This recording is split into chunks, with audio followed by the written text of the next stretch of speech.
ಇಂದು ನಗರದ ಅಶೋಕಪುರಂ ಬಡಾವಣೆಯ ಸರ್ಕಾರಿ ಶಾಲೆಯಲ್ಲಿ ನನ್ನ 53ನೇ ವರ್ಷದ ಹುಟ್ಟುಹಬ್ಬವನ್ನು ನನ್ನ ವಕೀಲ ಬಂಧುಗಳು ಹಾಗೂ ನನ್ನ ಸ್ನೇಹಿತರು ಇಂದು ಹುಟ್ಟುಹಬ್ಬಾಚರಣೆ ಕಾರ್ಯಕ್ರಮ ಹಮ್ಮಿಕೊಂಡಿದ್ದು, ಈ ಕಾರ್ಯಕ್ರಮದಲ್ಲಿ ನನಗೆ ಬಹಳ ಸಂತೋಷವಾಗಿದೆ.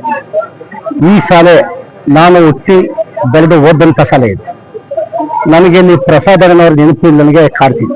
ಪ್ರಸಾದರ ಸತ್ತ ಮೇಲೆ ಈ ಶಾಲೆಗನ್ನ ಯಾರೋ ಒಂದು ಅನ್ವೇಷಣೆ ಮಾಡಬೇಕು ಅನ್ನೋ ನಿಟ್ಟಿನಲ್ಲಿ ನಾನು ಮಕ್ಕಳಿಗೆ ಸ್ವೆಟರ್ ಕೊಡಬೇಕು ಅಂತ ನಾನು ಆಯ್ಕೆ ಮಾಡ್ಕೊಂಡೆ. ನಾನು ಯೂನಿಫಾರ್ಮ್ ಕೊಡಬೇಕು ಅಂತ ಇದ್ದಾಗ ಮಕ್ಕಳು ಒಂದು ಸ್ವೆಟರ್ ಕೊಡಿ, ಯೂನಿಫಾರ್ಮ್ ಬೇಡ ಅಂತಂದು. ಹಾಗೂ ನಮ್ಮ ಪತ್ರಕರ್ತ ಮಾಧ್ಯಮದವರು ಚಳಿ ಗಾಳಿ ಮಳೆ ಎಂದೇ ಯಾವ ಟೈಮ್ ಬೇಕಾದ್ರೂ ಕೂಡ ನ್ಯೂಸ್ ಮಾಡಕ್ಕೆ ಹೋಗ್ತಾರೆ. ಅವ್ರ ಕಷ್ಟ ನಮಗೆ ಗೊತ್ತು. ಆ ನಿಟ್ಟಿನಲ್ಲಿ ಅವ್ರಿಗೆ ನಾನು ಸಣ್ಣದಾಗೊಂದು ಸೇವೆ ಮಾಡಬೇಕು ಅಂತ ಅವ್ರಿಗೆ ಜರ್ಕಿನ್ ಕೊಟ್ಟೆ. ನನಗೆ ತುಂಬಾ ಸಂತೋಷ ಆಗಿದೆ.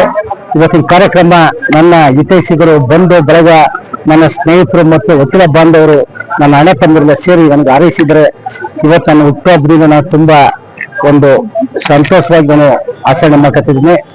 ಮತ್ತು ನಂದೊಂದು ಸಂದೇಶ, ಈ ಹುಟ್ಟುಹಬ್ಬ ಆಚರಣೆ ಮಾಡ್ಕೊಳ್ಳೋಕ್ಕಿಂತ ಈ ತರ ಒಂದು ಜನಪರವಾಗಿ ಕಾರ್ಯಕ್ರಮ ಮಾಡಿ, ಸಾಮಾಜಿಕ ಕಾರ್ಯಕ್ರಮ ಮಾಡಿ ಒಂದು ನೆರವು ನೀಡೋದೇ ನಮ್ಮ ಆದ್ಯ ಕರ್ತವ್ಯ ಅಂತ ನಾನು ಈ ಮೂಲಕ